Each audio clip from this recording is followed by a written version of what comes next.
Tanggaling for everyday. Ganyan pag smart ang dishwashing paste. May double tanggaling formula. Tanggal ang sebo, tanggal ang bakterya. Bahid para walang bahid. Linis fantastic sa metal at plastic. Number one ko to.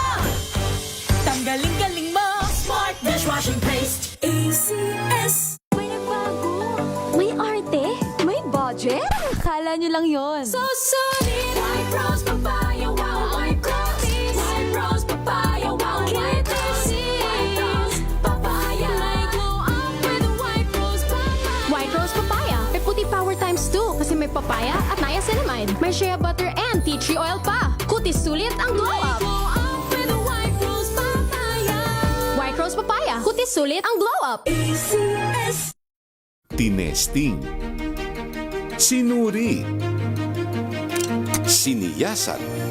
Ang resulta? Super effective ang Shield sa pagpatay ng bakterya at virus. Shield Antibacterial Soap. Believe ang mga eksperto sa Philippine Nurses Association. At si Mami, Tiwala ako sa Shield.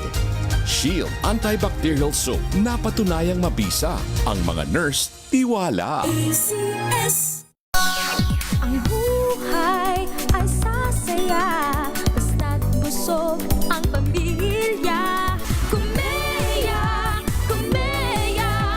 Ibig ko sabihin, masarap talaga. Komea 3Q Bihon. Masarap talaga! Galalala Falcon. Galalala Falcon. Ang bango ng sampayan. Tara na magsayawan. Calefabton, amoy nakaka-joyful. God has helped us really develop that attitude of gratitude because we have so much to be thankful for. Being here in Canada, So we are here with MX3. I get to be so active in sports, but also doing this line of work. Even when we travel, when we bring MX3 with us, it's really helping us a lot. it's a must-have. Yeah. We never leave home without it. MX3 is our supplement of choice. Dito kami bilib. Mahalagang paalala, ang MX3 capsule ay hindi gamot at hindi dapat gamiting panggamot sa anumang uri ng sakit. Galalala Falcon. Galalala Falcon. Ang bango ng sampayan. Tara na magsayawan. Calefabton, amoy nakaka-joyful.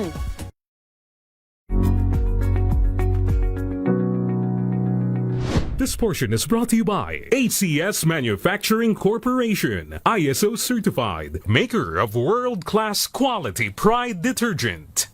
Sa paglipas ng panahon, kasabay nito ang patuloy na ebolusyon ng teknolohiya at isa sa itunuturing na pinakamalaking breakthrough dito ay ang paglaganap ng Artificial Intelligence o AI. Ngunit dahil sa kakayahan nitong tapatan o lamangan ng mga tao sa maraming bagay, marami ang kumakalat na mga haka-haka tungkol sa tunay na kapasidad nito. Bagay na pinasinungalingan ni Bernard Marr, isang world-renowned futurist. Una, ang AI raw ay matalino, patas at walang bias. Ayon kay Marr, ang katalinuhan ay katangiang likas sa mga buhay na nilalang at ang kakayahan ng AI na makapag-produce ng mga output tulad ng tao ay nakabatay pa rin sa algorithm na gawa rin ng tao. Ito ang dahilan kung bakit hindi masasabi na walang kinikilingan ang AI.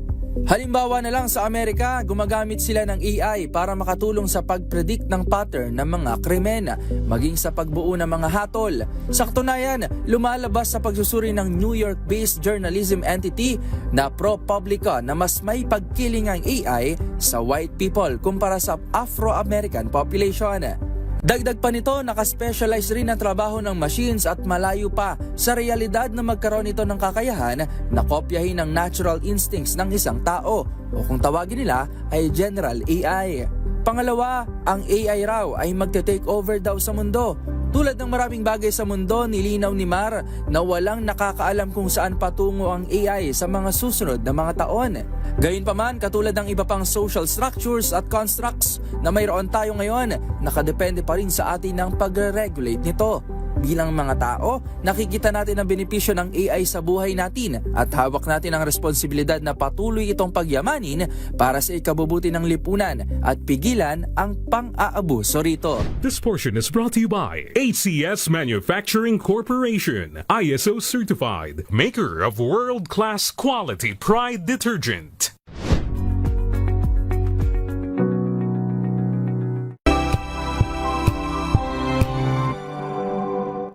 Hello, Washi! Laundry day na naman! Yay! Anong meron? Mancha ng chocolate, putik, may libag pa! Kaya natin yan!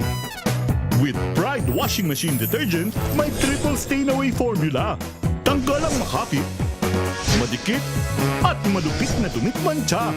Kaya easy-easy ang labada. Mula noon hanggang ngayon! All you need is pride. All you need is pride. ACS. Maulan man, no worries na amoy kulog ang damit. Charm Fab Con. Bangong kumakabloom.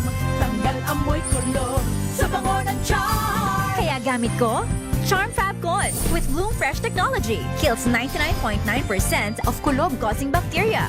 May aroma burst pa of thousands of flowers and berries. Ang sampay sa loob, no amoy kulob. Bangong kumakabloom sa charm. Charm Fabcon.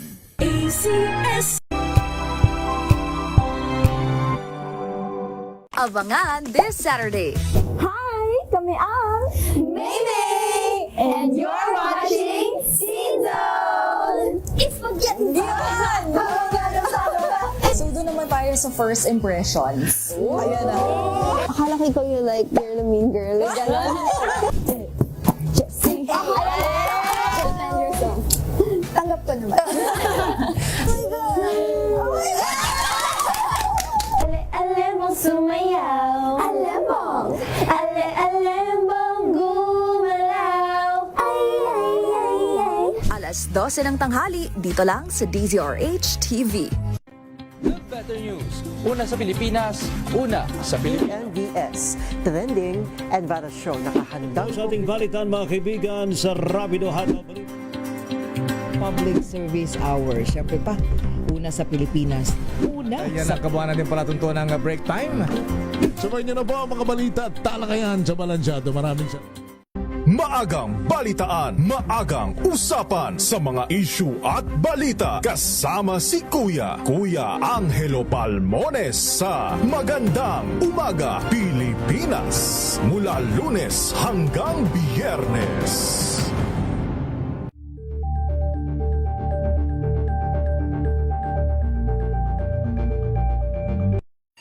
Mga balitang gigising sa inyong umaga. Mga balitang kailangan mong malaman. Mapapakinggan sa ACS Balita sa 2x2. Kasama sina Anthony Taberna at Jerry Baha.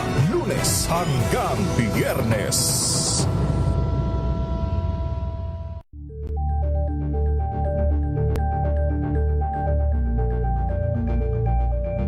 Alamin ang mga maiinit na isyung pambayan, mga balitang kailangan mong malaman, usapin sa pamahalaan, politika, ekonomiya at kabuhayan. Ito ang mga dapat mong malaman, pakialaman at pag-uusapan dahil kayo ang tinig ng mamamayan dito sa Damdaming Bayan. Live sa DZRH Radio, DZRH TV at DZRH Digital. Kasama sina Lakay, Deo Macalma at Elaine Apit. Araw-araw, Lunes hanggang Biyernes. Damdaming Bayan.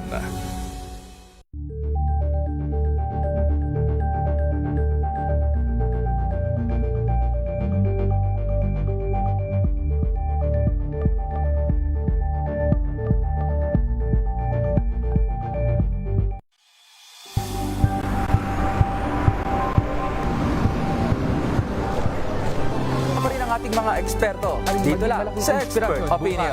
Ito ang The Better News. TNVS, trending and viral show. iba't ibang anggulo. Dito sa Point. Bawat pananagutan ating tatalakayin dito sa Hoy. Bawal yan. Filipino, dito lang sa music happenings and current match of entertainment and lifestyle. Ito ang MBC TV Network News. Una sa Pilipinas, una sa Pilipino.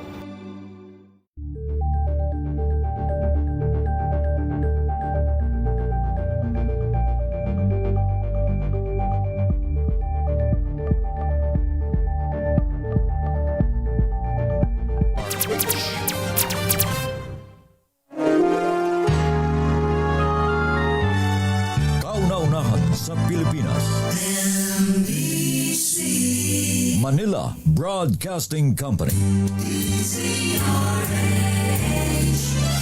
DZRH, member, kapisanan ng mga broadcaster ng Pilipinas. Pilipinas, 12 minuto na makalipas ang alas 5 ng hapon.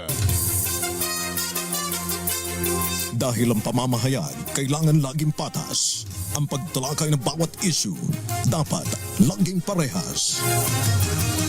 Narito na ang balitaan at talakayang hihimay sa punot dulo ng mga issue. Bawat panig ilalahad sa publiko. Programang DZRH Balansyado. Narito na ang mga balansyado sa pagbabalita at komentaryo sina Henry Uri at Karen Oyong. Balansyadong Balita. Pilipinas, araw ngayon ng Biyernes na. Dahil ang pamamahayag. Biyernes ngayon, ikab-31 na sa buwan ng Hulyo taon 2026 sa ulo ng mga balansyadong balita. Dating Senador Bong Revilla pinayagan na magpiyansa sa kasong malversation. Reklamong plundered graft laban kina Senator Legarda at anak na si Congressman Leviste isa sa ilalim na sa preliminary investigation ng Ombudsman. Rollback sa produktong petrolyo, inaasahan naman sa unang linggo ng Agosto. Health Secretary Pujalte inireklamo sa Malacanang dahil sa pagsusugal sa kasino. Asawa ni Vice President Sara Duterte pumalag sa pagre-release ng kanilang tax records. DPWH Secretary Dizon sumumpa na hindi kakandidato sa 2028. Utak sa pagpaslang sa lady vlogger sa Caloocan, tukoy na ng PNP. At mananaya mula sa Gensan na solong mahigit 97 million pesos na jackpot prize sa Lotto. Magandang hapon Pilipinas, kami ang inyong tagapagbalita. Ako po si Miss Miss Karen Oyong. At Henry Uri. Sa detalye ng mga balita, pansamantalang makalalaya na mula sa pitan si dating Senador Ramon Bong Revilla Jr. Ito ay dahil kinatigan ng 3rd Division ng Sandigan Bayan ng kanyang petisyon na makapaglagak ng piyansa sa kasong malversation. Ayon kay Attorney Dennis Paulma, Clerk of Court ng naturang dibisyon, itinakda sa 1 milyon ang cash bond para sa temporary liberty o pansamantalang paglaya ni Revilla. Tinanggihan naman ng Anti-Graft Court ang kaparehong bail petition ng kapwa-akusado ng dating senador sa malversation case. Samantala, sa ilalim na sa preliminary investigation ng Ombudsman ang reklamong plunder at graft laban kina Senator Loren Legarda at anak na si Batangas Congressman Leandro Leviste kaugnay sa kontrobersyal na transaksyon sa solar energy. Ayon kay Ombudsman Boying Remulla, lumikha ng malaking pinsala sa bansa ang solar empire ni Leviste dahil sa kabiguan na tuparin ang mga kasunduan ng kanyang negosyo sa gobyerno. Sinabi ni Remulla na taliwas sa batas ang ginawa ng kongresista dahil sinolo nila ang kontrata sa buong Pilipinas para sa pagsusupply at pagbebenta ng solar energy. Ipinahayag ng Ombudsman na ghost electricity ang isinukli ni Leviste mula sa kontrata na kanyang nakuha sa gobyerno para sa solar energy. Paliwanag ni Remulla, isinama sa reklamo si Legarda dahil sa paggamit umano ng kanyang impluensya upang masolo ng kanyang anak ang eksklusibong prangkisa sa naturang industriya. 16 na minuto na makalipas ang alas 5 ng hapon. Samantala, inaasahan namang bababa ang halaga ng produktong petrolyo sa pagpasok ng Agosto. Gayunpaman, hindi dapat umasa ng malaking tapyas presyo ang publiko kahit pa bahagyang humupa ang tensyon sa gitnang silangan. Ayon kay Director Rino Abad ng Department of Energy Oil Industry Management Bureau, tinataya na abot lamang sa 80 sentimos ang maaaring maging rollback sa kada litro ng gasolina, 50 sentimos sa diesel at 2 pesos and 30 centavos sa kerosene. Samantala, batay naman sa forecast mula sa Oil Industry Sources, posibleng itakda sa 50 sentimos hanggang piso kada litro ang tapya sa diesel, habang piso naman hanggang 1.50 ang posibleng maging bawas sa gasolina. Inireklamo naman sa Presidential Complaint Center sa Malacanang si Health Secretary Brix Pujalte dahil sa pagsusugal umano sa mga major casinos. Ang reklamo ay pinaabot ng concerned citizens na nakakita sa bagong talagang kalihim habang nasa loob ng Okada Manila at Soler Resort and Casino. Ayon sa source, gumagamit umano ng alias na Luis Santos si Pujalte upang makaiwas sa mata ng publiko. Ipinahayag ng complainant na malinaw na nilabag ng DOH Secretary ang Presidential Decree 1869 na nagbabawal sa mga opisyal o kahit ordinaryong empleyado ng gobyerno na maglaro o manatili sa loob ng casinos. Si Pujalte ay inappoint ni Pangulong Marcos sa DOH bilang kalihim nito lamang July 13. Pinalitan niya sa pwesto si dating DOH Secretary Ted Herbosa na nahaharap naman sa mga kaso sa Ombudsman. Samantala, sinisiguro naman ni Atty. Manasseh Manscarpio na patuloy nilang irerespeto ng kanyang asawang si Vice President Sara Duterte ang kapangyarihan ng Senado bilang impeachment court. Gayunman, naniniwala ang mister ng pangalawang Pangulo na dapat ma-resolve ang usaping legal sa pagsabina sa kanilang income tax records na napagtibay na dahil sa pahintulot na otorisasyon din ng Presidente. Ayon kay Atty. Carpio, nananatili ang kanilang posisyon at dapat isailalim muna sa masusing ebaluasyon ng paggawad ng naturang executive power sa ilalim ng constitutional framework ng hindi nakukompromiso ang karapatan ng taxpayers. Tinukoy ng abogado ang kawalan ng indikasyon na nagpalabas ng anumang tax assessment o determinasyon at tax deficiency ang BIR laban sa kanilang mag-asawa. Palaisipan din sa legal team kung natugunan ang procedural requirements bago ipalabas ang authorization na i-turn over sa Senate Impeachment Court ng tax record ng kanilang kliyente. Tiniyak ng asawa naman ng Vice President na gagamitin ang kanilang hanay ang lahat ng legal options habang iginagalang ang impeachment court ng Senado. Sumumpa naman si DPWH Secretary Vince Dizon na hindi siya tatakbo sa 2028 elections. Ito ang reaksyon ng kalihim sa mga naghihinala sa kanyang tunay na pakay sa aktibong pag-iikot sa iba't ibang panig ng bansa. Sa panayam ng programang 2x2, binigyang diin ni Dizon na siya ay nag-iikot hindi upang maagang mangampanya, kundi upang personal na inspeksyonin ang mga proyekto ng DPWH. Binigyan diin ng kalihim na kahit itaga sa bato ay hindi talaga siya kakandidato sa 2028. Pakinggan po natin ang panayam sa kanya. Ito po si DPWH Secretary Dizon. Itaga niyo sa bato, hindi mangyayari yan kasi hindi tayo politiko. Hindi tayo bagay sa ganyan. Ang tinig po ni Secretary Vince Dizon. Samantala, tayo muna ay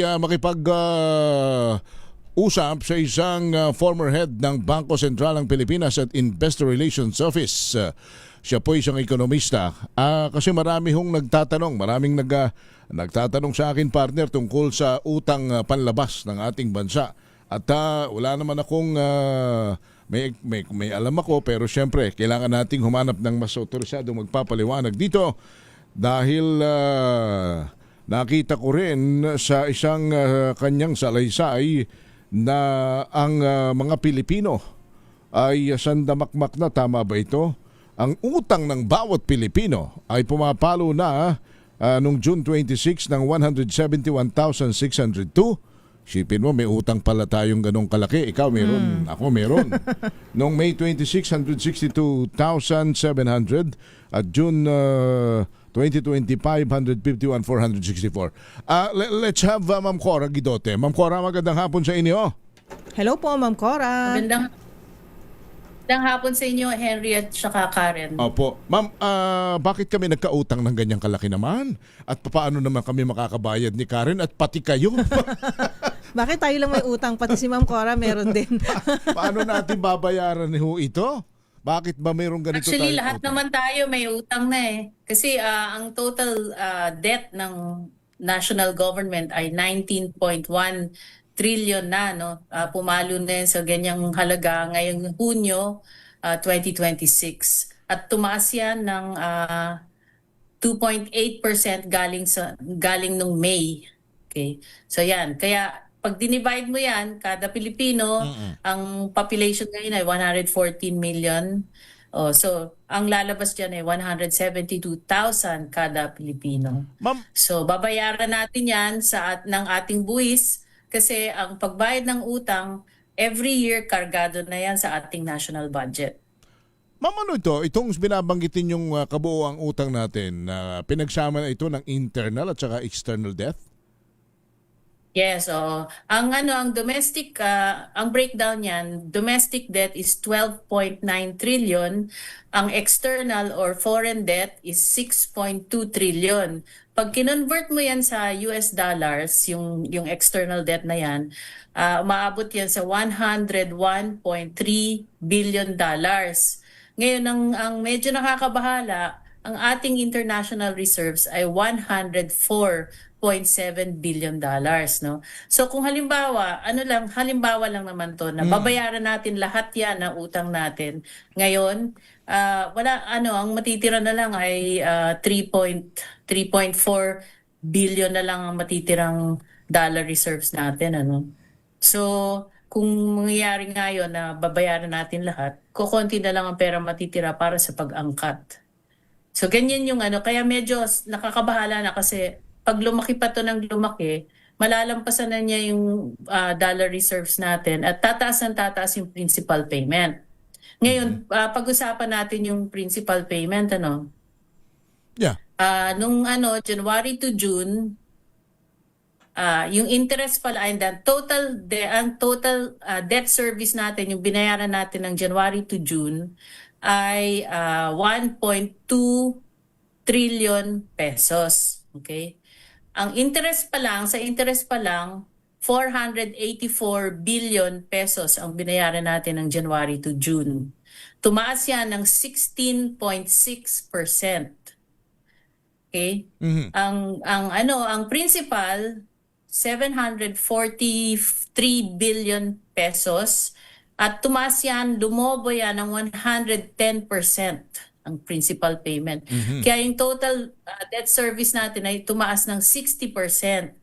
Pero ang pinanggagalingan ng pambayad niya ng ating revenue collection ay tumaas lamang ng 5.7%. So 10 times more ang pag-akyat ng ating debt service doon sa ating revenues. Kaya more than about 54% ng ating revenues ay napunta lamang sa pagbayad ng utang.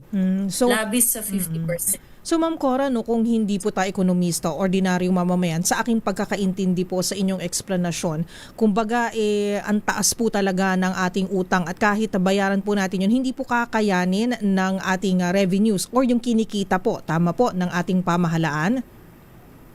Oo, kaya rinorol yun na lang nila yung principal kasi yung kinikita nga nating buwis, kalahati nun pambayad lamang sa utang. So, ang gagawin nila yung principal payment, pahahabain nila yung pagbayad niyan para hindi masyadong malaki yung babayaran natin kada taon.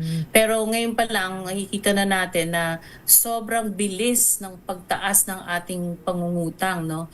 Kaya yung binabayarang utang, tumaas siya ng 60%. Opo. So, hindi makatwiran ang pagtaas nito kasi yun nga yung kinikita ng gobyerno ay tumaas lamang ng 5.7%. Mabagal yung kita. Pero Ma'am Cora, balikan ko lang din yung sinabi nyo about our dollar reserves kasi kailangan po natin ito para makabili po tayo ng siguro produkto, raw materials o kung ano man po galing sa labas ng bansa. Katulad po ng produktong petrolyo, tama po ba? So, pagkakulang po ito, ano pa po ba yung maaring maapektuhan? Ano po ba yung maaring maging epekto nito kung kulang po ang ating dollar reserves? Babalikan natin yung nangyari nun sa panahon nung tatay ni BBM, Kasi nung time na yon, ang dollar debt noon ay 28 billion, ang international reserves ay 2.5 billion lamang. So kumbaga 10 times more yung dollar debt kesa doon sa reserves. Ngayon, hindi pa naman gano'n, kasi nga, pasalamat nga si BBM sa mga OFWs, medyo malaki pa yung reserves natin. Pero parang 1-to-1 na 1:1 na. So kung tumaas pa yan ng tumaas, liliit yung kapasidad natin para magbayad ng utang. Pero ngayon, dahil hindi pa, ang namimiligro dito yung piso. Manghihina yung piso kasi mas lumalakas yung demand sa dolyar dahil nga tumaas ang presyo ng crudo, di ba? So, ang imports natin tumataas. Tapos bumagsak ang foreign direct investments. na pinanggagalingan ng dolyar. Tapos yung OFW remittances nanghihina na rin. So usually in the past mga 3 to 4% ang angat niyan. Ngayon 2.5% lang nung January to May. So medyo medyo ang talagang epekto niyan yung piso manghihina ng manghihina. Pero Ma'am Cora, saan na po, siguro itong pinaka basic na tanong lalo ng ating mga kababayan sa baba. Magtitinda sa palengke, tricycle driver, jeepney driver, mga common tao. Ang tanong marahil is, saan napunta itong mga inutang na ito? Ito ba yung sinasabing benting bigas? Ito ba yung sinasabing sa zona na mga ayuda sa driver, mga ayuda sa manggagawa, AX, AKAP? Yan ba yun, ma'am? Hindi ka maintindihan kasi dapat pag nangutang tayo, gagamitin yan para sa infrastructure spending, yung mga programmed budgets, programmed expenditures, no? Pero ngayon, wala tayong masyado nakikitang bidding ng mga malalaking projects. So malamang nagamit yan sa katiwalian, sa corruption, no? Nag-leak. Ang laki kasi nung leakage dun pa lang sa flood control, di ba? 1.45 trillion yung sinasabi nilang nag-leak from ghost projects. So marami pang iba kasi hindi lang naman sa flood control yung naging katiwalian eh. Pati sa iba, like yung mga health centers hindi natapos, yung housing projects napakababa ng delivery, yung school, yung classrooms napakababa rin ng delivery ng ating pamahalaan ngayon. Opo. So nag-under-deliver talaga sila pagdating sa infrastructure. Yun, kaya hindi natin alam kung saan napunta na talaga, kundi sa mga maleta malamang. Ma'am, teka muna, you were with the central bank at kayo po ay investor relations officer. Ito bang history ng pangungutang na ito sa lahat ng mga nakalipas na administrasyon? Ano ang statistics nito? Kung titingnan mo yung inutang ni Marcos ni BBM, no, for the last 4 years, it already accounts for 34.2% of the outstanding debt. Okay. So ibig sabihin, pag sinuma total mo yung inutang ng iba-ibang presidente, siya yung pinakamalaki. Kasi 34.2 na eh. Wala naman pandemya. Nung time ni President Duterte, medyo malaki yung inutang nila ng 2020, I think 2019 tsaka 2020. Pero napunta yun talaga para magbigay ng trabaho sa mga nawala ng trabaho nung pandemya. Tapos yung GDP, mataas pa nun, tsaka investor confidence, mataas pa nun. Kaya yung foreign investments, tumaas pa rin ng mga 20% nung time na yon, or total investments pala. So, dito, makikita mo, tumataas ang pangungutang pero pabagsak ang foreign investments kasi bagsak ang investor confidence. At saka ang economy mo nanghihina. Kaya nung first quarter, 2.8% lang. Imbes na dun sa pinapromise niya na 6%. Opo. So, lopsided talaga ngayon yung nangyayari sa ekonomiya natin kasi makikita mo ang talagang tumataas lamang ay ang pangungutang. The rest, bumabagsak. Teka muna ma'am, from the point of view of an economist and a former officer of the Bangko Sentral partner, paano dapat na-justify ng gobyerno sa mga tao ang ginagawa nitong pangungutang? Ano ang pwedeng hindi naman pampalubag loob, kundi para naman masabi na, okay, sige, nangungutang kami, ibinabayad namin yung buwis ninyo, pero dito naman napupunta. Anong justification dapat? Wala nga silang maipakita dun sa nangyayari sa inuutang nila, hindi ba? Kaya ang mga taong bayan ay nagtatanong, saan napunta ang inutang ng gobyernong to? Ngayon, yung mga bangko, nagpapautang lang yan, kasi yan ang trabaho nila di ba? Pero ang interest na binabayaran natin, tumataas. Kaya nga tumaas ng 16% yung interest na binayaran natin so far, January to June this year. Kasi yung risk, no? Yung risk na hindi mabayaran, tumataas yun. Kasi yung cash flow natin nanghihina. Ma'am Cora, balikan ko din po yung na-mention nyo kanina na bumababa po yung padala po ng mga OFWs. Sabi nyo, usually pag tumataas siya ng mga 3%, 3 to 4%, no? And then you also mentioned the slowdown in the foreign direct investments. Medyo aggressive po ang ating administrasyon, yung economic team ni PBBM. They've been traveling around, kumbaga nakikipagpulong sila sa iba't ibang mga potential investors sa iba't ibang bansa. Ano po ang basa nyo dito? Bakit yung ito pong ginagawa ng administrasyon, it seems it doesn't reflect yung numero na na-mention nyo o yung movement ng mga foreign direct investments and yung padala ng mga OFWs po natin. Ano po kaya ang dahilan po nito? Yung sa OFW remittances, ang nangyari dyan, kaya medyo nanghina kasi maraming bumalik, di ba nung nagkaroon ng repatriation ng mga OFWs, nung nag-umpisa yung gera sa Middle East. Kaya nabawasan din yung mga yung ipapadala. At saka marami rin na stock na Pilipino sa mga barko sa Strait of Hormuz. If you recall, ang Pilipinas ay ang mga Filipinos ang pinakamarami yata mga seafarers, no? So talagang affected yung abilidad nila na magpadala ng pera dito sa Pilipinas. Yan yung sa OFWs.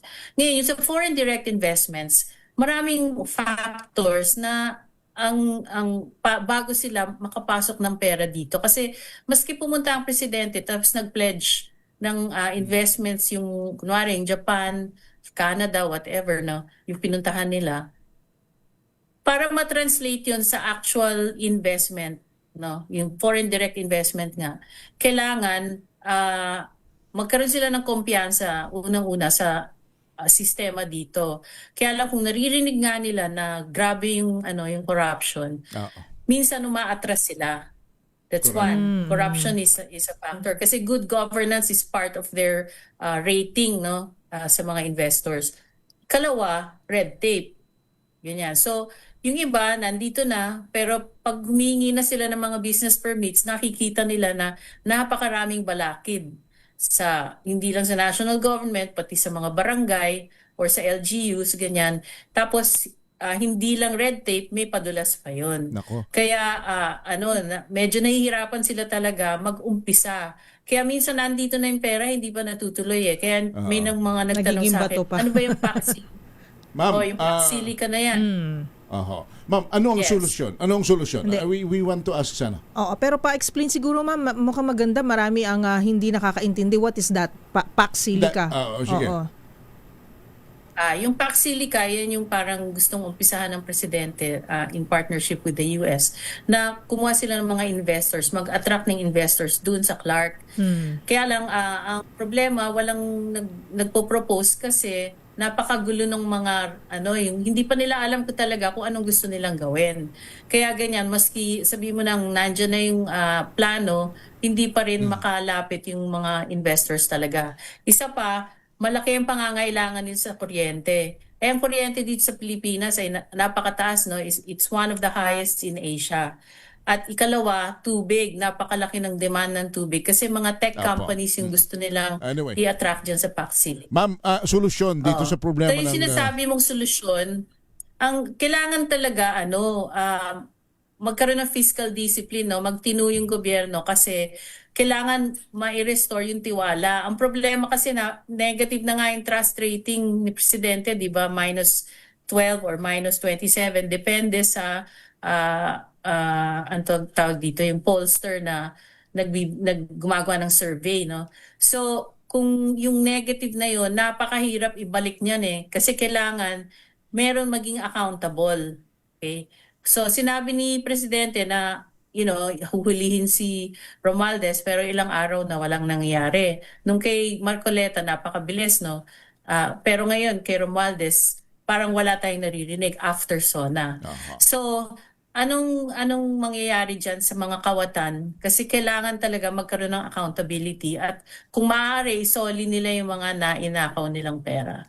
Tapos ikalawa, yung budget, talagang dapat ilagay na nila sa mga meaningful projects at magbigay sila ng trabaho. Kasi hanggat wala masyadong projects, hindi nagpa-pamprime ang government, tataas pa rin ang unemployment. So pag mataas ang unemployment at saka underemployment, yung market mo, yung consumer demand mo, mababa. So maski mag-invest ka, kung wala naman bibili, bakit ako mag-i-invest dito? Sa ibang bansa na lang ako kung saan malakas ang demand. No?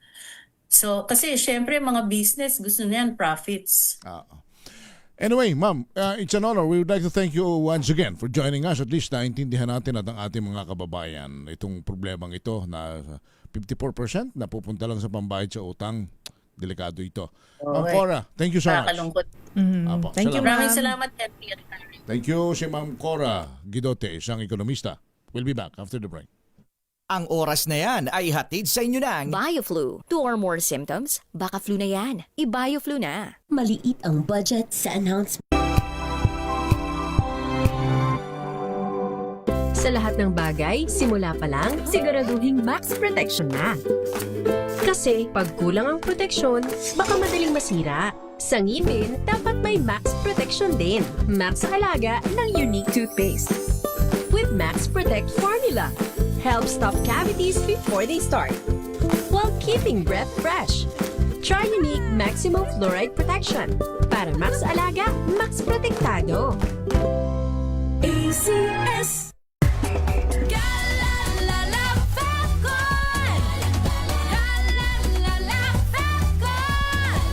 Ang bango ng sampayan, tara na magsayaw. Califabcon, amoy nakaka-joyful.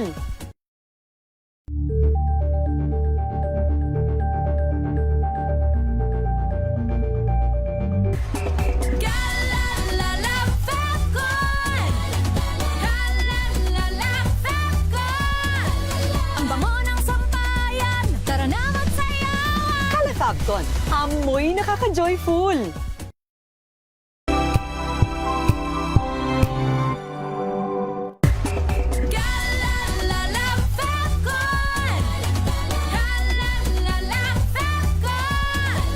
Ang bango ng sampayan, tara na magsayaw. Califabcon, amoy nakaka-joyful.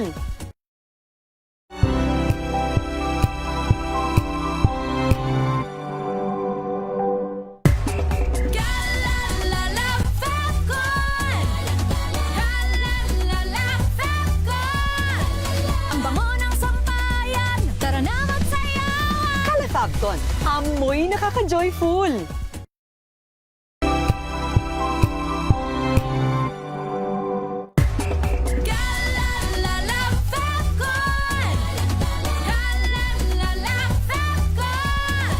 Ang bango ng sampayan, tara na magsayaw. Califabcon, amoy nakaka-joyful.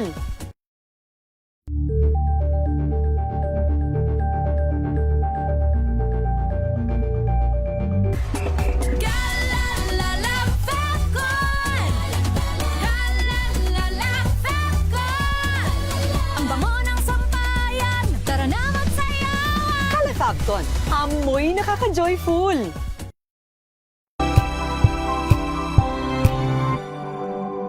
Tambalang Anthony Taberna at Jerry Baha ang gigising sa inyong umaga dahil lalatay ang humahagupit na diskusyon at komentaryo Lunes hanggang Biyernes sa 2x2.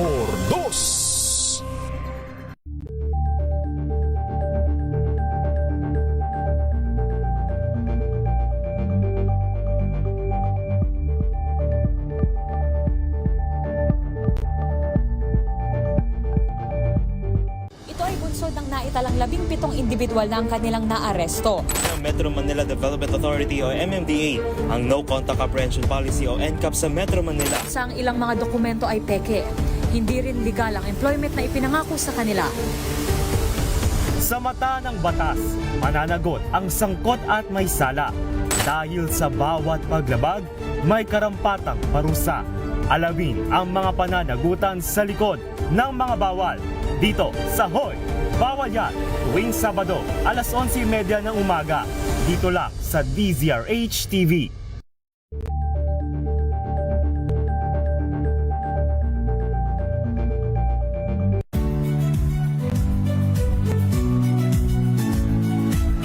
Magandang araw mga kaibigan. Ito po ang inyong balerina ng bayan, si Lisa Makuha Elizalde, na nag-aanyaya sa inyong samahan kami at ang aming mga espesyal na panauhin para sa kalahating oras ng masayang kwentuhan sa aming programang Art to Art, kung saan ang usapang sining at kultura ay para sa lahat.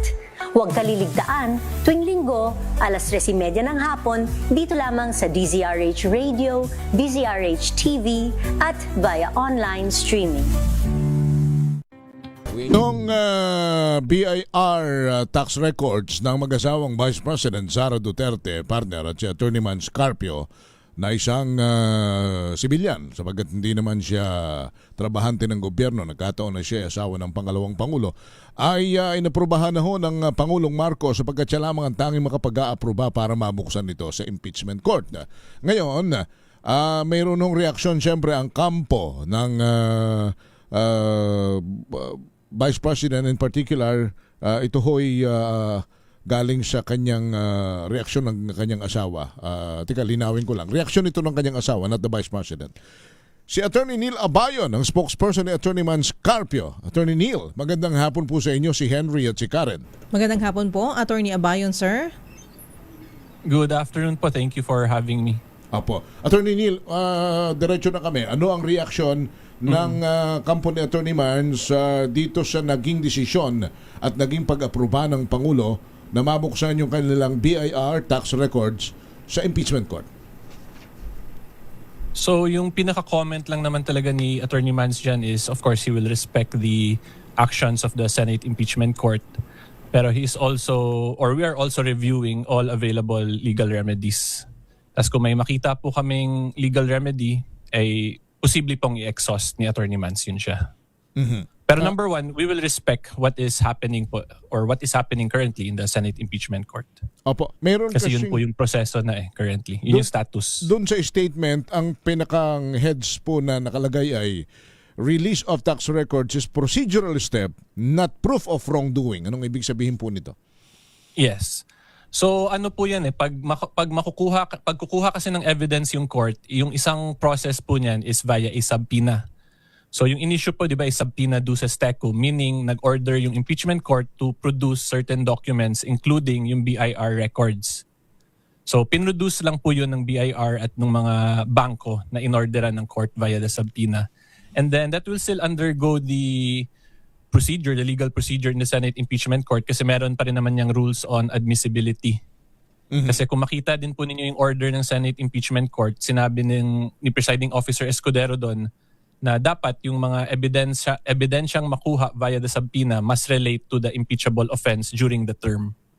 Okay, so from yung understanding po namin doon, kung hindi yun ma-relate ng prosecution, inadmissible evidence po yun. Okay. So ibig sabihin po, bibigyan nyo rin naman po, bibigyan po ng kampo ni Attorney Carpio ng pagkakataon na ang impeachment court na suriin yung mga dokumento, tingnan po kung pwede po o admissible kumbaga o pwedeng gamitin ito. Pero kung hindi po ay it is of course magiging decision po, tama ba, ng inyong kliyente na wag na pabuksan, wag nang ipulat, wag gamitin.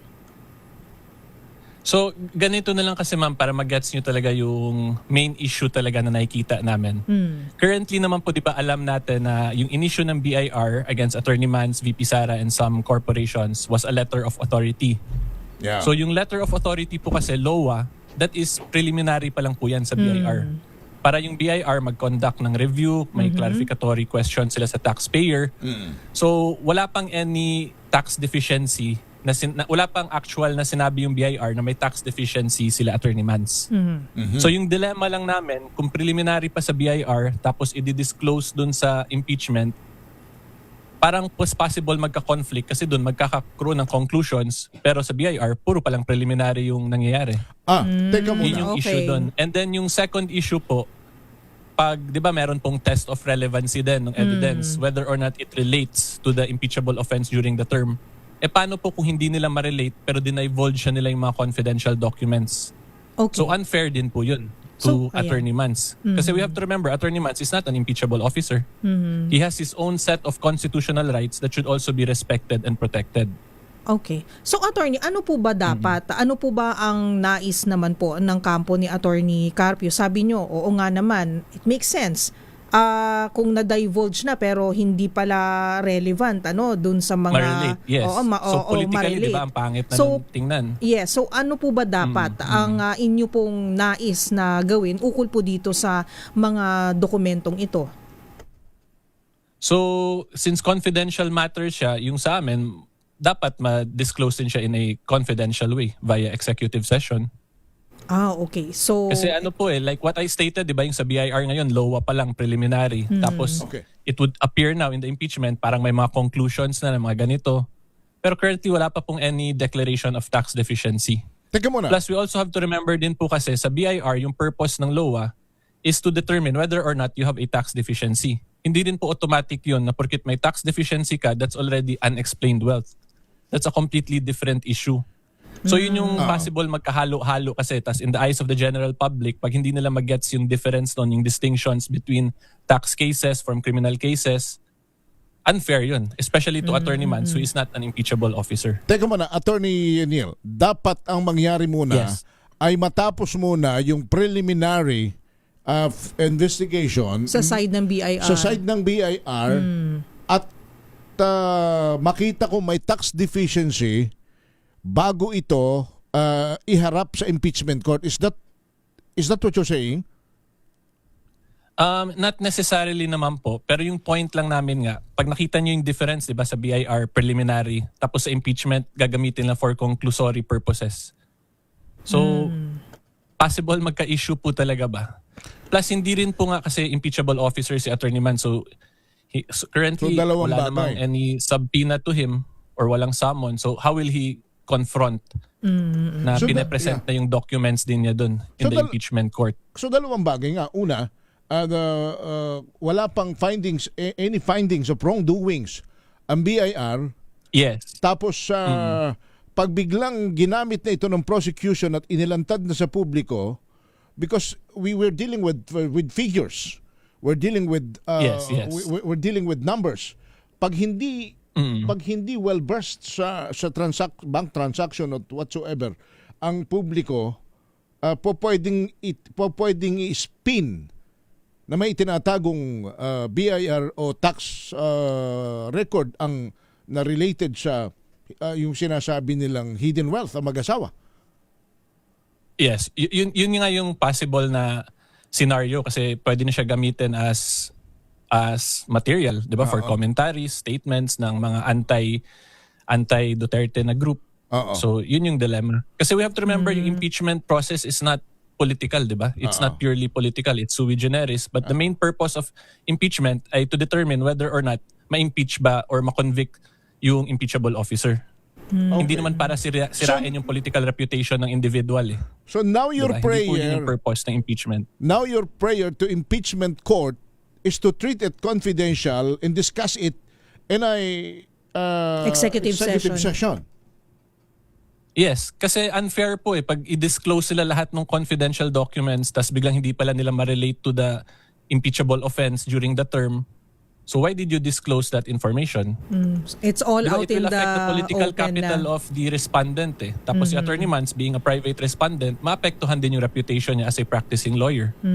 Okay. Kaya nga lagi naming sinasabi before pa na si Attorney Mans should be given a different treatment kasi he has his own set of constitutional rights that should be protected. Plus if you also look at yung corporations din po, di ba? Yung corporation is also a separate juridical entity. May sariling personality din po yan under the law. Hindi naman porket may shareholdings ka dun, ibig sabihin sa ikaw lang yung corporation na yun eh. Okay. So at least... Diba? So madami pong madaming questionable, madaming legal questions that should be really addressed. Okay. So otherwise, pwede siya magamit talaga for political persecution purposes. I-divulge lang tas hindi ma-relate. Wala, ano pa yung magagawa ng respondent in that situation? Okay. So attorney, at least medyo malinaw na po tayo sa issue na yan, ano. So I'm just going back to the statement released by Attorney Carpio, ano. Now when the statement said, and I will read it po, ano. So respect for the rule of law requires allowing the Senate Impeachment Court to perform its constitutional mandate independently and without external influence. Can you explain this? What is it? Bakit kailangan ay independently, and ano po yung tinutukoy na external influence? So yung external influence dyan, that's going to be the public. Hindi siya maging trial by publicity dapat. It should be based on the rule of law. Kasi the impeachment process, although quasi-political siya, meron pa ring rules of procedure. Meaning dapat masunod yung rules of procedure and then yung evidence. It must be all based on the rule of law. Yun yung simplest way to explain that po. Ako naman kasi pagkakaintindi ko rin naman po dito is Attorney Manasseh Carpio is not the one on trial. Tama po ba ang aking pagkakaintindi? Yes. Opo, that is correct. Yung bang punto na yan na he is a private individual and hindi nga siya na sa subpoena pa, will you not go to the Supreme Court for that particular matter? Hindi ko lang masabi currently, sir, kung ano yung legal strategy namin, yung specific. Pero we are fully reviewing everything. Kasi binabalance din po namin, kasi ayaw naman namin yung dating ngayon pag nag-file kami ng cases, kasi yung itatapon na naman na issue niyan kay Attorney Mans ay pinipigilan lang yung impeachment. Hindi po yun ganun, di ba? Sa statement, makita ninyo, he 100% respects the impeachment process. Pero it should be done in a manner na respected din yung constitutional rights niya. So ayaw namin na isipin ng public na if he will file cases, it's just simply to stop the impeachment. Hindi po yun ganun. Attorney Neil, he is simply following the rule of law. Pakibigyan mo nga uli kami ng constitutional right regardless of kung ito ay first gentleman or Attorney Mans Carpio. Ano ba yung constitutional right ng isang Pilipino, ng isang individual, ng isang taxpayers na dapat igalang? Right to due process and right to confidentiality. Kasi kung i-divulge po yung documents ni Attorney Mans, he will not be given an opportunity to confront it. That's the problem. Sana doon yung right niya to be heard. That's a violation of due process. Pagkatapos yung mga you cannot just say asawa ka ng impeachable officer kasi that is also a document na siya yung named individual. Hindi naman si VP Sara lang yung nandun eh. Tapos yung mga abogado ng defense, abogado lang yun ni VP Sara. Yes, opo. So wala kayong they're not speaking for Attorney Mans. So wala kayo palang representasyon pag nagkataon. Well, currently yun po yung nangyayari. Kaya nga po it's a very it's a very complicated issue kasi ayaw nga namin magmukhang gusto na ginugulo lang ni Attorney Mans yung impeachment. Pero he wants also, of course, ma-respect yung constitutional rights niya. Kasi rule of law po yun, di ba? That's in our preamble sa constitution natin. Pero, Attorney, ano naman po ang reaksyon ninyo pag sinasabi naman po ng iba na Attorney Mans Carpio is the husband? So, meron tinatawag na conjugal properties, shared properties, may mga ganun po. Ano naman po ang explanation nyo po dyan? Hindi ko lang fully ma-discuss yung substance yan, mama, kasi that's part of the legal strategy. Pero ang masasabi ko lang po, yung ganyan kasi that's under the family code. So meron din tayong constitutional rights under the Constitution. Yun lang yung masasabi ko na medyo general term for it. Okay, kasi marami nagsasabi na because of the connection, husband and wife, conjugal property, what is yours is mine, what is mine is yours. Di ba may mga ganun po na usapin? So, for family code purposes mainly. Yes. This is an impeachment process po. Iba naman, okay. Diba? Para malinaw. Okay, paano pala, Attorney Neil, kung biglang ilabas ito ng impeachment court at pagdating sa punto na isa sa publiko na yung BIR records ni Attorney Mans Carpio, ang sasabihin ng defense, we are not privy to that. We cannot stand on behalf of the second gentleman because we are not his lawyers. So I cannot speak, sir, unfortunately, for the defense. Hindi, ibig ko sabihin, on your side, pwedeng sabihin nila yun. Tika muna, bakit ba kami, hindi naman kami ang abogado niya, hindi naman siyang impeachable officer. Because he is not impeachable individual nga. Yes. Yun nga po. Pero I mean, as to that na baka sabihin ng defense, hindi po ako yung proper person. Pero that's a possibility. Pero hindi kasi ako, sir, pwede mag-discuss lang ng speculations possibility because I'm here as the spokesperson of Attorney Mans, as an engaged lawyer po. Basta para sa inyo lang, your prayer, para naman hindi malabag yung kanyang constitutional right, is kung wala pang findings, malinaw yon. Kung wala pang findings ang BIR, don't discuss it in public, mag-executive sessions muna. Yes, yan yung hope and prayer po namin. Para at least balance din naman yung right to privacy. Opo. And then Tapos also, mapapakita natin na hindi lang siya for trial by publicity purposes, di ba? Nirespeto rin talaga yung constitutional rights ng lahat ng involved. Or binimension nilang parties. So, yung reiteration lang siguro, attorney, doon sa statement ni Attorney Carpio na, of course, his side will continue to comply, and I quote, with every lawful directive while fully exercising the constitutional rights available to every Filipino under a system of justice. So, he will be cooperative, he will comply, tama po ba? Gagawin niya rin po ang kanyang parte kung ito po ay nasa batas, tama po ba? Well, kung may order yung Senate Impeachment Court, may subpoena, parang ganyan, we will comply. Pero of course, yung final arbiter pa rin kasi is always the Supreme Court. Yung final to determine whether or not may grave abuse of discretion ba, how to properly interpret the Constitution. Kasi currently, although may order yung Senate Impeachment Court, yun yung decision ng Impeachment Court. Pero pwede pa rin po yan ipa-interpret sa Supreme Court. Lalo na po kung mapakita namin na may grave abuse of discretion. And So, finally, he always has that option po. And finally, Attorney Neil, you were saying wala kayong tinatago, wala kayong pinagtatakpan. All you need, all you want is to respect the constitutional rights of Attorney Mans Carpio. Yes, follow the rule of law. Yun lang po talaga. Walang political persecution, walang railroading. Respetuhin lang natin yung Constitution kasi that's not only Attorney Mans' right eh. 'Di ba? The Constitution ay para po yan sa lahat ng Pilipino.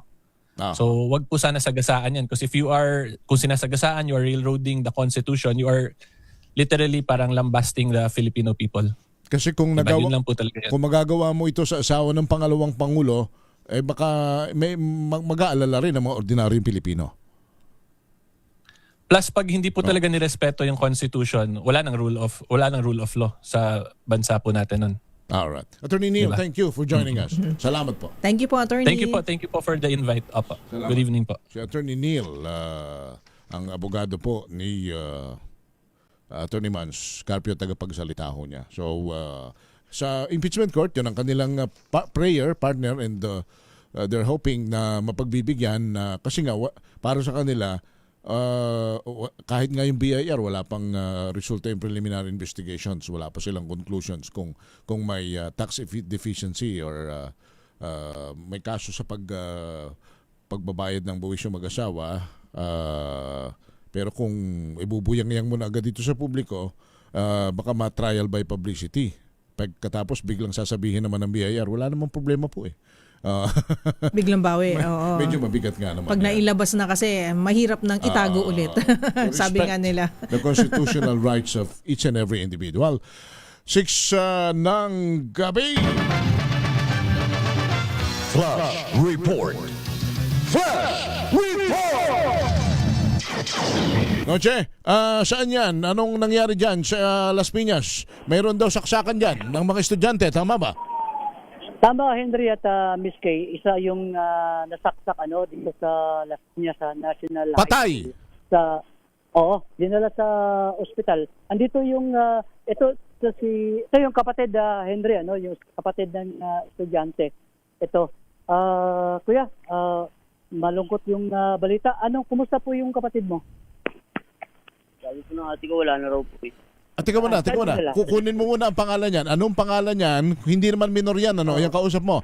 Kung hindi minor yan, ano ang pangalan niya kausap mo muna? Hello po. Ano po ang pangalan po ninyo? Arnold Ontong. Ilang taon na po kayo?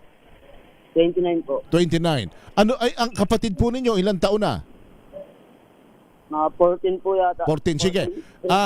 Wag muna nating banggitin yung pagkakakilala ng inyong kapatid dahil pero ano po ang nangyari sa inyong kapatid? Ano daw po nangyari sa inyong kapatid? Sinaksak daw po eh. Sinaksak? Opo. Anong year na hunong inyong kapatid? Grade 9 po. Grade 9. Grade 8. Ano po yung sumaksak? Ka-eskwela? Ka-schoolmate? Klase po yata.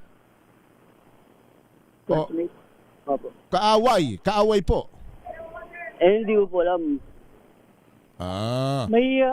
Henry, may Miss Kay, may binabanggit si Kuya na meron na raw pala pang babanta. Ano? Paano po yung sabi mo kanina? Sa Facebook daw po, may death threat daw po eh. Oo. Tapos? Wala naman po sinabi kung sa estudyante o sa kahit sa teacher. Basta ayun lang po yung sabi sa Facebook. Oo. Tapos pinapasok pa rin kanina. Opo. Hindi pa po cancel na sila ng klase. Hindi po sila nag-cancel ng klase. So, yung kapatid mo, dinala sa ospital, sino nagsabi na ate ko po, patay na? Ate ko po. Yung kapatid mo nandoon? Opo. Okay. So, yun malungkot na balita yan para sa Che, kapatid mo. ano yan, maraming tama ng saksak? Kawawa naman yung bata? Dalawa po. Dalawa? Upper heart. Saan po? Sa upper heart. Sa upper heart? Ano daw ang isinaksak na patalim? Kutsilyo po yata. Okay. 29. Opo. Siguro Noche, kung makakakuha rin tayo ng impormasyon sa mga otoridad kasi parang hindi pa sigurado din si Sir Arnold. Kumbaga yung impormasyon ay galing pa lang sa kanyang ate. So wala siya actually dun sa ospital para masiguro natin. Pero nagpapaabot po tayo ng pakikiramay kay Sir Arnold. Yung nakausap mo yung ate mo na yung kapatid mo na nasaksak ay binawian na buhay. Sabi niya po, sa video call. Kasama yung ate mo sa ospital. Opo, pero naiyak po kasi yung ate ko nun. Naiyak. Oo. Sige Arnold, nakikiramay kami ha. At sana'y makamit ninyo ang katarungan. Noche, baka may... Maraming salamat. Yung Henry, wala pang nagsasalita. Wala bang security guard dyan? Security guard? Ganon din. Tiko mga yung mga security guard dito ng Las Piñas National High School, Maine. At yung nanaksak Henry, bukod sa kanyang kapatid, umiiyak na si Kuya.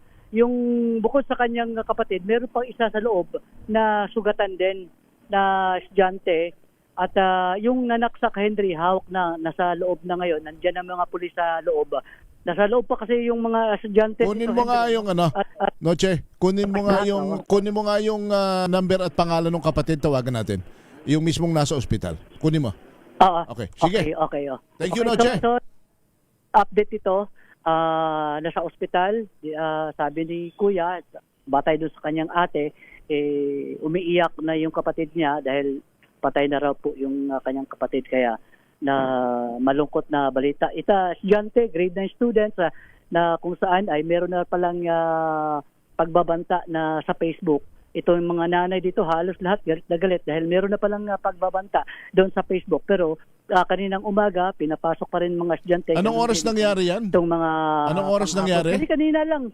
Kanina lang, Henry, dahil dapat hindi pa naka-out naka 4 o'clock, pinalabas na sila ng kanina itong mga estudyante dito sa Las Piñas National High School dito sa main lungsod ng Las Piñas. Balik sa inyo, Henry at Miss Kay.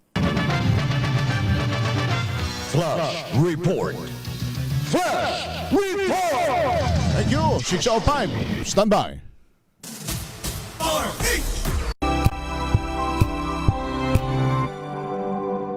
Wow, ang saya.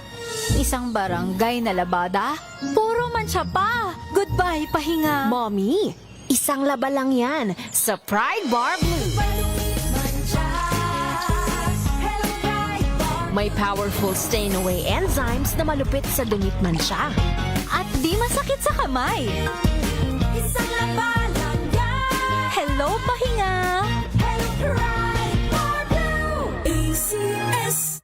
Hello, Washi! Laundry day na naman! Yay! Anong meron? Mancha ng chocolate, putik, may libag pa! Kaya natin yan! With Pride Washing Machine Detergent, may triple stain-away formula. Tanggal ang makapit, madikit at malupit na dumikmantsa. Kaya easy-easy ang labada. Mula noon hanggang ngayon. All you need is pride. All you need is pride. ACS. Tanggaling-galing mo. Smart dishwashing paste ko. Pritong ulam na masebo. Plato o kaldero. Tanggaling for everyday. Ganyan pag smart ang dishwashing paste. May double tanggaling formula. Tanggal ang sebo, tanggal ang bakterya. Bahid para walang bahid. Linis fantastic sa metal at plastic. Number 1 ko to. Tanggaling-galing mo. Smart dishwashing paste. ACS. Tinesting, sinuri, siniyasan. Ang resulta? Super effective ang Shield sa pagpatay ng bakterya at virus. Shield Antibacterial Soap. Believe ang mga eksperto sa Philippine Nurses Association. At si Mami. Tiwala ako sa Shield. Shield Antibacterial Soap. Napatunayang mabisa. Ang mga nurse, tiwala. ACS. May arte? May budget? Akala nyo lang yon. So solid. White Rose Papaya. Wow, White Rose. White Rose Papaya. Wow, White Rose. White Rose Papaya. May glow up with the White Rose Papaya. White Rose Papaya. May puti power times 2 kasi may papaya at niacinamide. May shea butter and tea tree oil pa. Kutis sulit ang glow up. Glow up with the White Rose Papaya. White Rose Papaya. Kutis sulit ang glow up. ACS.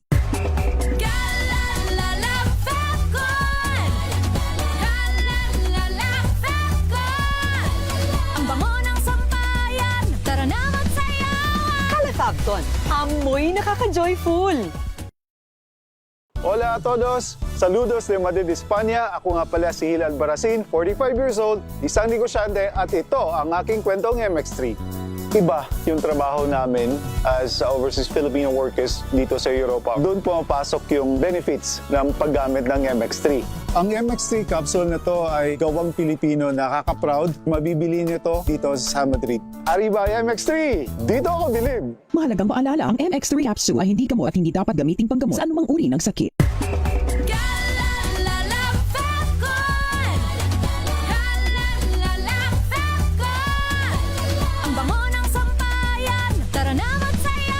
Calefacton, amoy nakaka-joyful.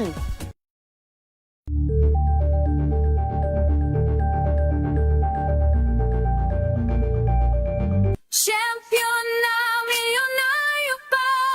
Pagkakataon mo na namang manalo ng 1 million pesos tax-free. Dahil eto na naman ang champion na milyonaryo pa. At ngayon, may papremyo na rin kami para sa inyong mga suking sari-sari stores. Ilagay sa isang malinis na papel ang iyong complete name, age, address, contact number at pirmahan. Maaari din ilagay ang iyong suking sari-sari store at ang kanilang address at contact number. Ilagay sa isang white legal-sized envelope na nakipang rin man sa mga required proof of purchase o POP. Ang tamang bilang ng empty sachets, wrappers o mga pouch ng mga sumusunod na makikita sa official website and Facebook page ng Champion na Milyonaryo Ba, Champion Bar, Champion Powder, Champion Liquid Detergent, Champion Fabric Conditioner, Champion Dishwashing Liquid at Champion Dishwashing Paste. At sa labas ng envelope, ilagay ang Champion na Milyonaryo Pa, ang POP na ginamit at ang MBC radio station na iyong pinakikinggan. Ihulog ang iyong entry sa mga drop boxes na matatagpuan sa iyong mga favorite MBC radio stations. Mas maraming entries, mas malaki ang chance mong manalo. 1 million pesos tax-free ang pwede mong mapanalunan sa Grand Draw. Libo-libong piso ang ipamimigay sa mga weekly draws na gaganapin sa mga MBC stations nationwide. At may pa-champion gift box pa para sa iyong suking sari-sari stores. Champion na Milyonaryo Pa. Brought to you by Champion. Walang gimmick, tapat po sa inyo. Tips kung paano magmukhang payat sa picture. Alamin. This portion is brought to you by ACS Manufacturing Corporation, ISO certified, maker of world-class quality Pride detergent. Ayon sa scienceofpeople.com, stick your chin out para goodbye double chin sa mga picture. Pagdating naman sa OOTD, mainam na magsuot ng single-colored outfits para magkaroon ng illusion na mas mahaba at slim ang iyong body. Para naman sa iyong posture, pinapayuhang siguraduhin tumayo o umupo ng diretsyo at humawak sa iyong bewang. At saka cross your ankles at umanggulo sa camera to give your best shot. This portion is brought to you by ACS Manufacturing Corporation, ISO certified, maker of world-class quality Pride detergent. Hello, Washi! Laundry day na naman! Yay! Anong meron? Mancha ng chocolate, putik, may libag pa! Kaya natin yan! With Pride Washing Machine Detergent, may triple stain-away formula. Tanggalang makapit, madikit, at malupit na dumit mancha. Kaya easy-easy ang labada. Mula noon hanggang ngayon! All you need is pride. All you need is pride. ACS. May nagbago. May arte. May budget. Akala nyo lang yon. So solid. White Rose Papaya. Wow, white rose. White Rose Papaya. Wow, white rose. White Rose Papaya. May glow up with White Rose Papaya. White Rose Papaya. May puti power times 2 kasi may papaya at niacinamide. May shea butter and tea tree oil pa. Kutis sulit ang glow up. Glow up with White Rose Papaya. White Rose Papaya. Kutis sulit ang glow up. ACS. Sa lahat ng bagay, simula pa lang, siguraduhing max protection na. Kasi pag kulang ang proteksyon, baka madaling masira. Sa ngipin, dapat may max protection din. Max sa alaga ng unique toothpaste. With Max Protect formula, help stop cavities before they start, while keeping breath fresh. Try unique maximum fluoride protection. Para max sa alaga, max protektado. ACS.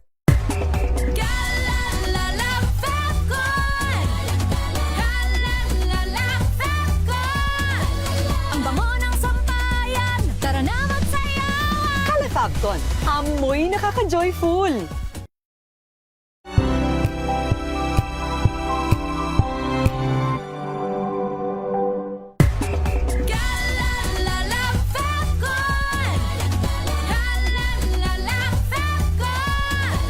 Ang bango ng sampayan. Tara na magsayawan. Calefabcon, amoy nakaka-joyful!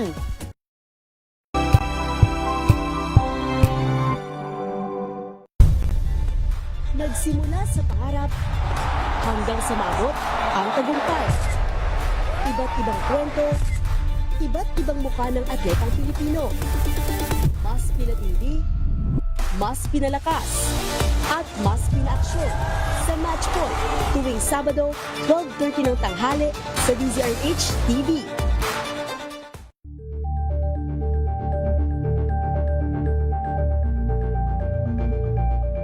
Sa pagbabalik tanaw sa 87 taong legasiya ng DZRH, napagtagumpayan na ng kauna-unahang himpilan ng radyo sa Pilipinas ang iba't ibang pagsubok, kabilang na ang bangungot noong panahon ng ikalawang digmaang pandaigdig.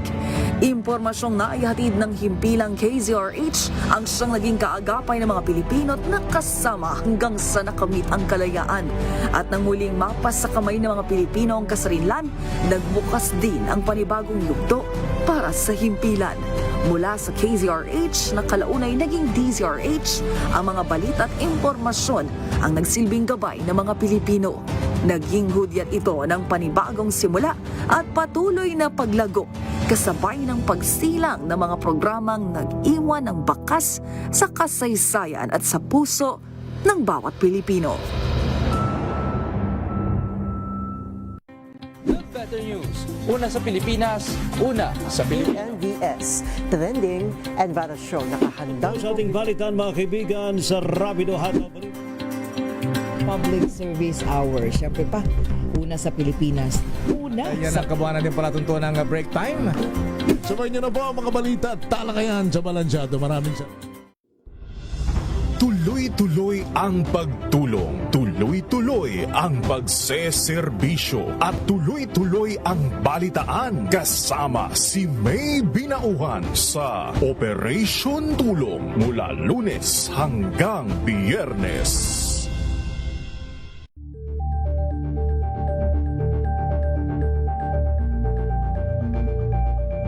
Ngayong ika-87 taon ang kauna-unahang himpilan ng radyo sa Pilipinas, ang DZRH, patuloy pa rin magbabalita, magseserbisyo at magbibigay pag-asa sa iba't ibang sulok ng bansa.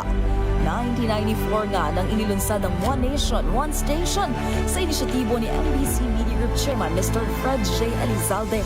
Naabot ang nasa 97% ng populasyon sa Pilipinas gamit ang nationwide satellite broadcast.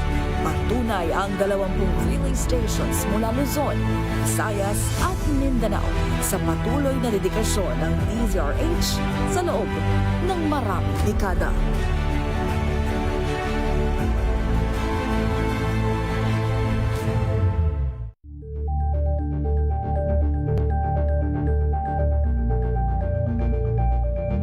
Report ni Noche Kakas kaugnay sa napaulat na may nasaksak na estudyante dyan sa Las Piñas at ayon doon sa kapatid na nakausap ni Noche at nakausap din natin ay binawian na po ng buhay yung kanilang kapatid. Yan po ay kukumpirmahin pa rin at aalamin ni Noche Kakas sa kanyang follow-up report. Samantala, ito iba naman ito, si Lieutenant General Banak partner, yung Deputy Chief for Administration ng Philippine National Police, pumunta naman sa Mindanao dahil binisita yung mga PNP unit doon kasi nga ang daming mga lindol at mga bagyo-bagyo ron Oo. Ano ba ito? Nakabalik na ba si General Banak, Kuya Eric Dastas? Kuya Eric, RH30? Hello, Kuya Eric. Magandang gabi, Sharon at Kuya Henry. At kasalukuyan ay tinatahak na natin o iniikot natin itong area ng Region 11 and 12. Dalawang region na yung iniikot na kasama si Lieutenant General Bernard Banak, ang Deputy Chief for PNP Administration. At kanina ay una naming pinuntahan ang Tigos Provincial Police Office at napakainit ng pagtanggap ng ating mga kapulisan sa ikalawa ng PNP na si Lieutenant General Bernard Banak na kung saan ay nagbigay siya ng mga mensahe at ang pangalawa naman ay pinuntahan naman ay itong area na Davao Oriental. Tama ba, Lieutenant General? Like tayo sa DCI. Kasama mo ba si Kwan? Kasama ko, Kuya Henry. Buti naman. Tayo ay napasama dito at dahil nga yung pinuntahan mismo ni Lieutenant General Banak ay yung mga naapektuhan ng napakalakas na lindol yung nakaraan na nakuan. Let's say sa DCI, Lieutenant General Banak, magandang gabi. Like tayo sa DCI. General! Right. General, magandang gabi. Magandang gabi sa ating lahat, Karen, Henry. Opo. Nako. Good evening, sir. Nami-miss na rin namin kayo din sa DCRH. Sana makadalaw nga kayo rin pagka kayo may pagkakataon. Alam nyo naman. At sa kasalukuyan ay ini-inspeksyon nga natin ang mga naapektuhan ng mga units natin, ng mga kapulisan. Lalo-lalo na kanilang mga police buildings and structures at nakita natin kanina na may mga maluba na mga na-damage at mga police stations. General, itong mga police stations na na-damage, sabi nyo may mga sobra pong damage dahil sa siguro sa kalamidad o sa earthquake. General, may mga buildings pa po ba na hindi na pwedeng gamitin ng ating mga kapulisan? Katulad sa Davao Occidental Police Provincial Office, may dalawa silang building na kailangang i-abandon at hindi na ito pinapagamit. Kasunod na rin sa kautusan ng ating PNP Chief, Police General Jose Melencio Paris Jr. na kailangan safe ang ating mga kapulisan sa kanilang mga police buildings. Kaya minabuti mo na ito ay i-abandon at sinasagawa na lamang nila mga administrative functions sa mga nalalabing nilang structures na hindi naman damage ng lindol. Kumusta naman po ang moral ng ating mga kapulisan sa area, General? Well, Andre, makita natin na mataas ang moral ng ating kapulisan at patuloy silang naglilingkod sa ating mga kababayan. Pinapakita nila na talagang sila ay mapagkakatiwalaan at masasandigan sa anumang mga sakuna, mga disaster na nangyayari, ay we can depend on our police, Henry. Opo. Itong mga kapulisan natin, General Sir, pagka may sakuna, bagyo man yan, lindol, pagbabaha, sila rin po ay naapektuhan at kanilang mga pamilya. Meron po ba tayong mga naiabot po sa kanilang tulong sa ating puwersa para naman po ay pag makabangon po sila naman po ay makatulong sa ating mga kababayan? Hindi sila exempted sa calamity kasi. Oo. Well, tama yan, Karen, Henry. Mayroon nang pinalabas na mga ayuda ang ating PNP Chief, General Narales Jr., katulad ng mga rice subsidy at yung mismong mga apektado ng mga pamilya ng ating mga kapulisan na damage din ang mga kabayan, ay meron ding assistance na ipamahagi na. So, mataas ang moral ng ating mga kapulisan. General, bukod ba dyan sa Mindanao, bibisita rin kayo sa ilang pa mga lugar sa buong Pilipinas na maaaring hindi naman biktima ng paglindol pero maraming mga eras din palaging dinadaanan po ng bagyo. Tama yan, Andrew. Lahat ng mga region ay kailangan nating mabisita dahil patuloy din naman ang ating mga administrative programs pagsuporta sa mga programa ng ating PNP Chief, General Narales Jr. Katulad ng pagpapataas ng moral and welfare, lalong-lalo na ang pagpapalakas din ng ating disciplinary mechanism na kailangan ay mataas ang antas ng integridad at disiplina ng ating mga kapulisan na huwag masangkot sa mga maling gawain. Ay, malaking bagay kasi pag kayo mismo ang bumababa at nakikita kayo sa area, General Banak, with of course General Nartates at the helm, Yes, Andre, at nagpapasalamat tayo sa ating PNP Chief, General Nartates Jr. na itinatalaga tayo upang mabisita natin ang mga field units at maramdaman nila na ang ating national headquarters ay may mga programa para sa ating mga field units at malaking bagay ito na tayo nakakapag-ikot. So aasahan ng lahat ng mga regional provincial office na kayo po bibisita sa kanilang mga lugar? Yes, tama yan, Henry. At lahat ng mga pinag-uutos ng ating PNP Chief ay sinasagawa natin yung dissemination at cascading. So, katulad ditong nakaraan, may mga mahigit 5,000 na mga kapulisan natin ang newly promoted to higher rank. Nag-oath-taking sila, nag-running in ranks, kaya talagang mataas ang moral ng ating mga kapulisan. Alright, General, partner, siguro imbitahan din namin kayo ng live pag nagkaroon kayo ng pagkakataon ay makabisita kayo at nang makapagkwentuhan naman tayo ng live dito sa studio. General, salamat Thank you po, General Banak, sir. Ayun, maraming salamat po at kasama ko rin si RH30 at maraming salamat sa DCRH. Okay, tama naman ayan ang gusto ko. Hindi, nakita mo, Kuya Eric, mawawala ka ng trabaho dyan kay General. Kala ko announcer Ito pa maganda kay General. At saka Kuya Eric, alam mo, baka kita mo yung kanyang todo na kasama sa atin. Siya, reporter na rin siya. Sige, Kuya Eric. Ingat kayo dyan sa pag-iikot. Sabihin mo kay General na iniimbitahan natin siya dito. Henry, gusto ko lang idagdag at Ms. Karen, kasi bukas ng umaga ay magkakaroon pala, katuwang na rin pala ang Pattern Orders of Eagles sa pangunguna ni Kuya Marvin, yung National President at dating President Kuya Arnold Landayan, ay makakatuwang ang Philippine National Police na magbibigay naman ng mga counting tulong sa mga naapektuhan din ng lindol dito sa Region 11 and Region 12. Kuya Henry and Mr. Alright. Thank you, Eric. Mula pa rin dito sa Mindanao, ito pa rin si RH30, Eric Despas para sa DCRH. Una sa Pilipinas, una sa Pilipinas. Thank you, Kuya Eric Dastos. Alam mo, ito si General Banak, hinug na ito. Para maging PNP Chief, baka natin. Sana naman guhit ng tadhana. Salamat, RH30, Eric Dastos. Samantala, paggamit ng ombudsman ng mga witness na nahaharap sa cyber libel at perjury cases, kinuwestiyon ng kampo ni Congressman Romualdez. RH number 12, Milky Rigonan, Milky. Pinuna ni dating House Speaker Martin Romualdez ang patuloy na paggamit ng ombudsman na mga witness na kinasuhan na ng perjury at cyber libel. Sa kanyang statement, sinabi ni Romualdez na humihingi siya ng tamang pagtrato sa batas na nagpapatuloy na ang preliminary investigation.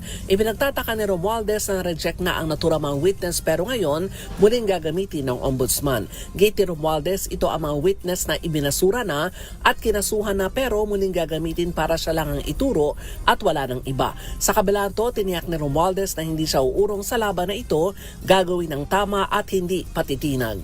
Ako si Neil Cariguna, nagulat para sa DZRH, una sa Pilipinas, una sa Pilipino. Maraming salamat, Manang Milky Rigunan. Samantala, COMELEC maaaring tumanggap ng donasyon para sa mga special elections. Ayon po ito sa COMELEC Chair. RH9, Tina Nolasco. Ibalita mo yan, Tina. Nilinaw ni COMELEC Chairman George Garcia na pinapahintulutan ng batas ang pagtanggap ng donasyon ng komisyon mula sa lokal na pamahalaan sa pagsasagawa ng espesyal na eleksyon. Kaugnay ito sa pagtanggap ng COMELEC ng 50 million pesos na donasyon mula sa lokal na pamahalaan ng Dasmariñas. Ayon kay Garcia, batay ito sa Section 10 ng Omnibus Election Code na pwede ring i-reimburse o ibalik. Nilinaw din ng COMELEC Chair na inaprobahan ng Sangguniang Panglungsod ng Dasmariñas ang donasyon na 50 million pesos at may kaakibat na resolusyon ng COMELEC Unbank at sakop ng isang Memorandum of Agreement. Matatanda ang una ng tinawag na fake news ng COMELEC ang isang social media post na nagsabing isang legal bribery umano ang donasyon dahil kandidato bilang kongresista ng 4th District ng Cavite ang nagbitiw na mayor ng Dasmariñas habang anak niya ang kasalukuyang vice mayor at acting mayor ng lungsod. Ayon kay Garcia, wala sa batas ang issue ng conflict of interest bilang basihan ng pagsasauli lalo at dumaan ito sa proseso at ang COMELEC din ang nagpapasya o magpapasya kung paano at saan gagamitin ang budget. Handa rin anya ang komisyon na sagutin at harapin ang anumang kaso na maaaring isampa kaugnay nito. Nabatid na sa August 29, isasagawang special election sa Cavite 4th District para punan ang nabakanteng pwesto sa Kongreso ng pinatalsik na si Francisco Kiko Barzaga na anak ng dating alkalde at kapatid ng kasalukuyang acting mayor. Ito si RH9 Tina Nolasco para sa DZRH, una sa Pilipinas, una sa Pilipino. Thank you, Tina. Samantala, binabati lamang ni Governor Helen Tan at binabati na rin natin ang Police Provincial Office ng Quezon sapagkat nagwagi po sila sa pagiging Outstanding Police Community Affairs and Development or PCAD Senior PCO for 2026. Wow. Sa buong Calabarzon, partner. Congratulations! Ang Quezon po ang itinanghal na Outstanding Police Community Affairs and Development. Congratulations po from Governor Helen Tan. Binabati niya si Police Colonel, ang ating kaibigang si Colonel Romulo Albacea, ang PD ng Quezon. Colonel, isang pagbati, snapper salute po sa inyo. Congratulations sa inyong pamumuno sa Quezon Police Provincial Office. Makinig maigi! Ito na ang chance mo na manalo ng instant 500 pesos kapag darinig mo na ang mahiwagang kring-kring. Tignan mo na ang iyong cellphone, baka ikaw na ang susunod naming winner sa kring-kring panalo malakas sa telepono. Paano sumali? Bisitahin ang Facebook page ng DZRH, fill up pa ng Google Sheet na nakapin sa DZRH FB page at hintayin ang aming tawag sa telepono. Kring-kring na! Alright, sino bang ating... teka muna. Ryder ba ang apelyido nito? Kasing ganda ba? Ni Miss Ryder? Si Winona Ryder Espinas ng Albay. Ng Albay. Naku, magayon nito. Sige, tawagin na natin. Hello po, Miss Winona. Good evening po sa inyo. Hello po. Kita mo naman si Winona. Winona, ilang taong ka na? 32 na po. 32. Batang-bata pa. Oo. At kamukha mo siguro yung sikat na actress na si Winona Ryder, yung dating Johnny Depp. Baka doon siya ipinaglihin ng mami niya. Pwede. Oo. Diba, Tinitingnan Winona? ng picture ni Winona Ryder nung pinagbubuntis ka. Diba? Tawa naman si Ma'am Winona. Ang dalagang magayon na ang isasagot ay... Eto muna ma'am, para meron kang 500 pesos in GCash. Tama-tama Friday payday. Ano po ang istasyon ng radyong numero 1 sa Pilipinas? At kauna-unahan po sa mga puso ng mga taga-Albay, Ma'am Winona. DCRH. Ay, yung malinaw na malinaw Gusto ang ko, sagot. Winona, pwede bang English ang sagot mo? English na. may nakikinig, may kasama si Ma'am Winona. Kasama mo yata si Johnny Depp pa. Tabi mo. Kasama ang love life. Oo. Winona, congratulations! Thank you, ma'am. Congrats po. God bless po. Si Winona, God bless you din po. Si Winona Ryder Espinas ng Albay. With her handsome husband, Johnny Depp. Maganda pala yung pangalan. Johnny maganda Depp pala yung pangalang Wino. Espinas. Parang magandang ang pangalan yung Winona. Madali pang isulat. Winona. Pag nag-grade 1 ka, hindi ka mahihirapan. Ano? Oo. Kaysa doon siya, daming-daming habang-habang. Hindi. May pinakamadali pa rin. Karen. Henry. Sabagay. Isang pangalan lang. Hindi, pero ito, Winona. Pwedeng ano nga eh. Pwedeng kaya daw siya winner kasi Winona. Yes, Winona. Ayan. Sumayin na ang kalipunan ng mga balita at talakayan sa DCRH. Lagi po nating paalala sa ating lahat kung gusto nating umasenso sa buhay, manalig at magdasal sa may kapal, huwag gagawa ng masama sa kapwa. Pagkos gumawa ng mabuti dahil ang paggawa po ng mabuti ay hindi magbubunga ng masama at samahan pa ng pagtulong sa mga nangangailangan dahil help is wealth. At dahil Bernes ngayon, susunod na po ang DZRH Usapang Legal. Si Atty. Cam Cheryl Adami muli ng inyong mga kasama. Salamat po. Ako si Henry Uri. At ako po si Miss O, Miss Karen Oyong. Bye! Balansado.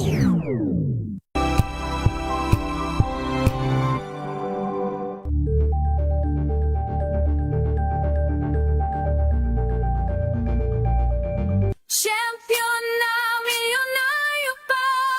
Pagkakataon mo na namang manalo ng 1 million pesos tax-free. Dahil eto na naman ang Champion na Milyonaryo Pa. At ngayon, may papremyo na rin kami para sa inyong mga suking sari-sari stores. Ilagay sa isang malinis na papel ang iyong complete name, age, address, contact number at pirmahan. Maaari din ilagay ang iyong suking sari-sari store at ang kanilang address at contact number. Ilagay sa isang white legal-sized envelope na nakipag-alinman sa mga required proof of purchase o POP. Ang tamang bilang ng empty sachets, wrappers o mga pouch ng mga sumusunod na makikita sa official website and Facebook page ng Champion na Milyonaryo Pa. Champion Bar, Champion Powder, Champion Liquid Detergent, Champion Fabric Conditioner, Champion Dishwashing Liquid at Champion Dishwashing Paste. At sa labas ng envelope, ilagay ang Champion na Milyonaryo Pa, ang POP na ginamit at ang MBC radio station na iyong pinakikinggan. Ihulog ang iyong entry sa mga drop boxes na matatagpuan sa iyong mga favorite MBC radio stations. Mas maraming entries, mas malaki ang chance mong manalo. 1 million pesos tax-free ang pwede mong mapanalunan sa Grand Draw. Libo-libong piso ang ipamimigay sa mga weekly draws na gaganapin sa mga MBC stations nationwide. At may pa-champion gift box pa para sa iyong suking sari-sari stores. Champion na Milyonaryo Pa. Brought to you by Champion. Walang gimmick, tapat po sa inyo. Champion